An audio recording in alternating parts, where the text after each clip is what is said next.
சொல்கிற அளவுக்கெல்லாம் எந்த போலீஸ்காரங்களும் இல்லை. ஒவ்வொரு இடத்துல நின்றுட்டு இருந்தாங்க. அவங்கள எதுவும் பண்ணலை. நாங்கள் போய் நின்னோம். விஜய் வண்டி வர்றதுக்கு முன்னாடி 2 ஆம்புலன்ஸு கணபதி மெஸ் வழியாக கிராஸ் ஆச்சு. அந்த கணபதி மெஸ் வழியாக ஈரோடு ரோட்டில் போச்சு.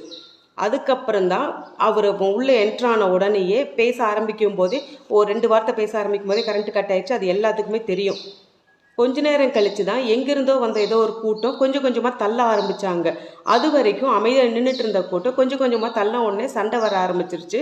இந்த கூட்டத்துக்கு நடுவில் இவர் பார்க்க முடியாது அப்படிங்கிறதுக்காக தான் நாங்கள் அந்த 4-5 சந்து இருக்குது.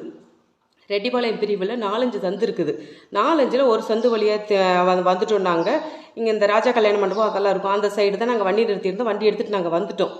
அதுக்கப்புறம் கொஞ்ச நேரம் கழித்து தான் இவர் விஜய் வண்டி ரெட்டிப்பாளையம் பிரிவெல்லாம் தாண்டி கோயம்புத்தூர் ரோட்டில் கிராஸ் ஆகி போகிற வரைக்கும் நாங்கள் நின்று வேடிக்கை பார்த்து தான் வந்தோம். அது வரைக்கும் எந்த ஆம்புலன்ஸும் யாரையும் தூக்கிட்டு போகலை.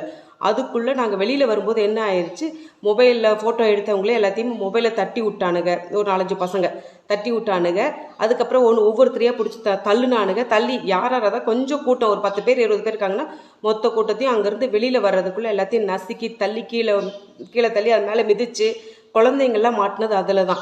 ஸோ நாங்கள் கூட்டம் நெருக்க ஆரம்பித்த உடனே நாங்கள் வெளியில் வந்துட்டதுனால சேஃப் ஆகிட்டோம். அவ்வளவுதானே தவிர மீதி அங்கேருந்து அங்கே ஸ்பாட்டில் இறந்தவங்க அப்படிங்கிற அளவுக்கு எனக்கு சொல்ல முடியல. ஏன்னா மயக்கம் போட்டு கீழே விழுந்தாங்க அப்படிங்கிறத விட தடுமாறி கீழே விழுந்தவங்களை மேலே ஏறி மிதித்தவங்க தான் அதிகம்.